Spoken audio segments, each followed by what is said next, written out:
A husband consumed by the loss of his wife, a father who holds a promise to protect his daughter, and a man lauded as the true guardian of Crossbell. This is the story of the Divine Blade of Wind, Arios MacLaine.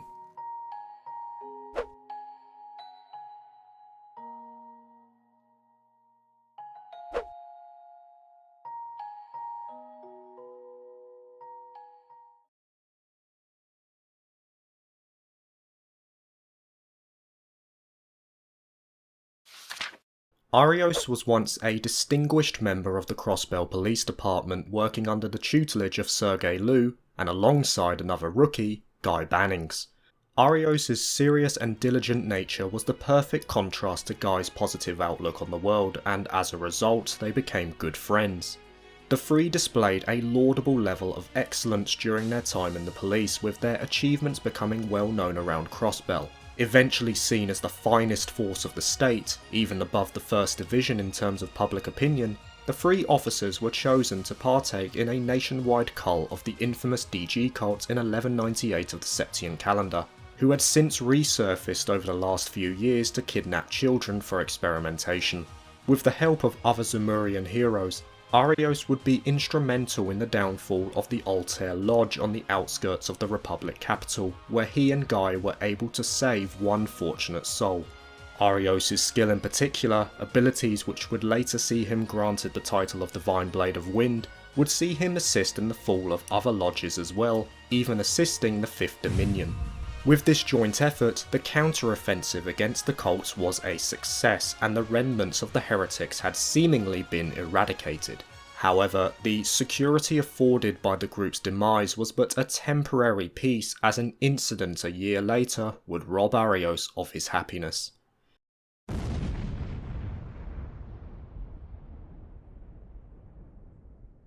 In 1199 of the Septian calendar, an explosion on Crossbell's main street saw Arios' wife Saya lose her life, and his daughter Shizuku would lose her sight from the resultant shrapnel.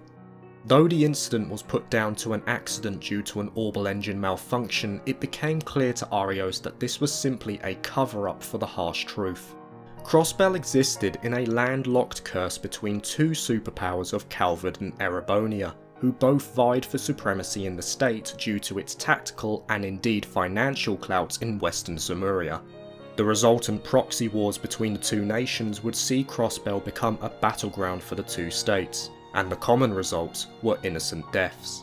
Immediately after this incident, Arios made the decision to leave the Crossbell police and instead joined the Bracer Guild, where he again would be lauded for his achievements, even becoming known as the true guardian of Crossbell. However, underneath his righteous exterior, he had chosen a desperate path hidden from all those close to him, believing that only a miracle could save this nation from its cursed existence.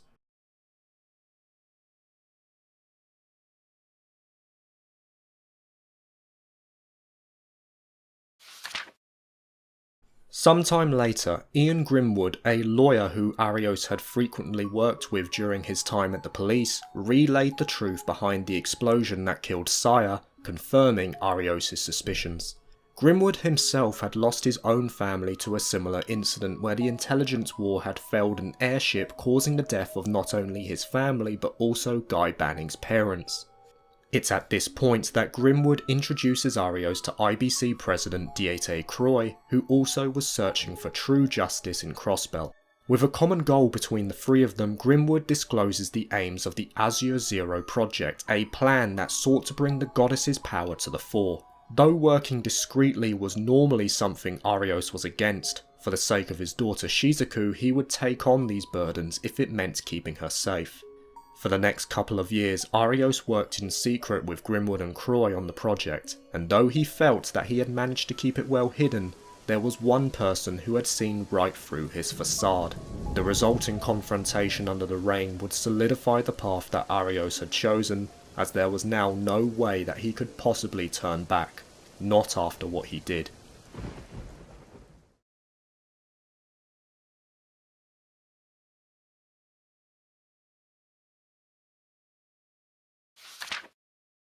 3 years later, in 1204 of the Septium calendar, Arios makes his way down to the Geofront at the behest of the Bracer Guild in order to save a couple of children who had become lost in the depths. To his surprise, he finds a group of young rookie detectives attempting to keep the children safe. Their efforts are in vain, however, and Arios is forced to intervene, utilising his mastery of the 8 leaves to rescue all present.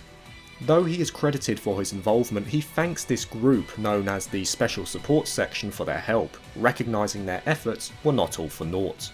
What surprises him though is the young man who stands before him, a man who looked eerily similar to his former partner and friend Guy Bannings, who had since been killed in action.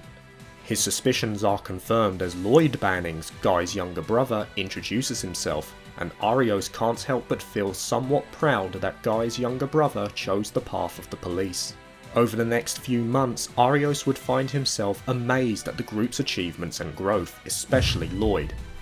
It culminates in their rescue of the homunculus Kia at the Schwarz auction, where Arios had placed the child in a suitcase in order to assist Mariabel Croy with the Azure Zero project. As he continually crosses paths with the SSS, he keeps challenging them to push for their own ideals to protect those that they care about, knowing full well the struggles that Crossbell will soon face. Those struggles eventually become reality as the city falls prey to the Guardian Force, who appear to be under the throes of a mysterious substance. Saving the SSS once again as they bravely stand against the CGF's forces, he leaves it to these new heroes to solve the crisis, imploring them to overcome the barrier in front of them. As if predicting their success, Crossbell's longest night eventually ends, and Arios can't help but feel that his home may finally have found a new shining light.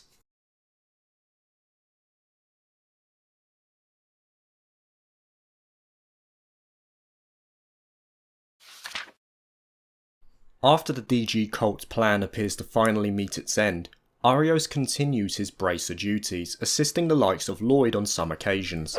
However, his true goal still remained clear: the future security of Crossbell and the safety of Shizuku in exchange for his humanity.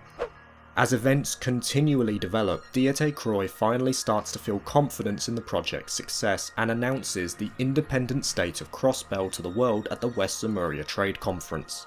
This announcement acts as the trigger whereby Arios resigns from the Bracer Guild and discharges Shizuku from St. Ursula Hospital for her own protection.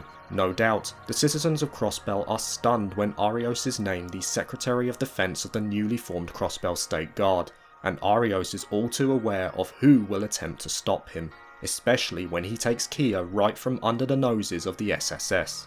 Sure enough, the 4 members confront Arios and the other members of the project within the Mirror Castle at Michelin Resort, where he is easily able to prevent their intervention of the ritual. As the project finally bears fruit, Arios is asked directly about his involvement in the death of Guy Bannings. Potentially through respect for his partner's younger brother, he indeed confirms that he was the one who killed Guy 3 years prior, leaving the SSS to their fates. But Arios is all too aware that simply separating the SSS is but a temporary reprieve. Of course, he has seen them overcome adversity countless times before, and thus there is no reason why they won't do so again. Leaving Shizuku with a message to Lloyd and finally passing on Guy's tonfas, Arios awaits in the Azure Tree, standing tall as the SSS's greatest challenge yet. In this manifested world of chains and twisting pathways, a representation of the struggles that Arios consistently shoulders, he is eventually confronted by those who seek to surpass him. But before his answer is realised, Arios discloses everything to Lloyd. On a particular rainy day 3 years ago, Arios was made aware that his former partner, Guy Bannings, had skillfully pieced together everything that lawyer Ian and himself were planning with frightening accuracy. With the plan now in jeopardy, Arios felt he had no choice but to silence Guy once and for all. But despite his superior skill and agility, he could simply not overcome the determination of his old friend. As the 2 men start to reminisce on old times after their long struggle, Arios' will slowly starts to waver. Could this all be forgotten? And could he go back to seeking justice with his old friend? His answer is given with a swift and single gunshot.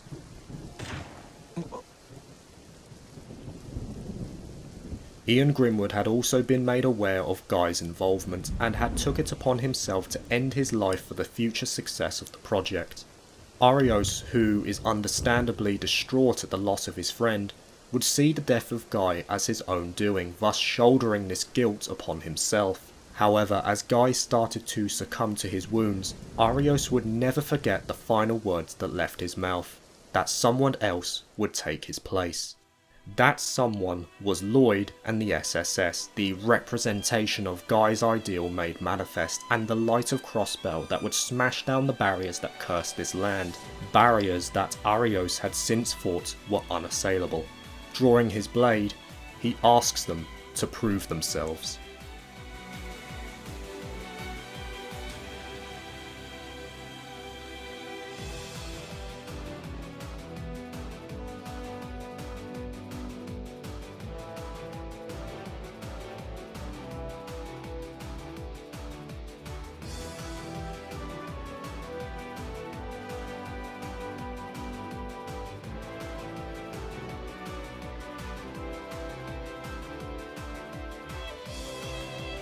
After a long struggle, Arios finds himself second best to the conviction of the SSS and can't help but feel pride that this young boy had become what he and Guy could not. Now realising that his path was not the only choice for a peaceful Crossbell, he watches on as they bring an end to the Azure Zero project.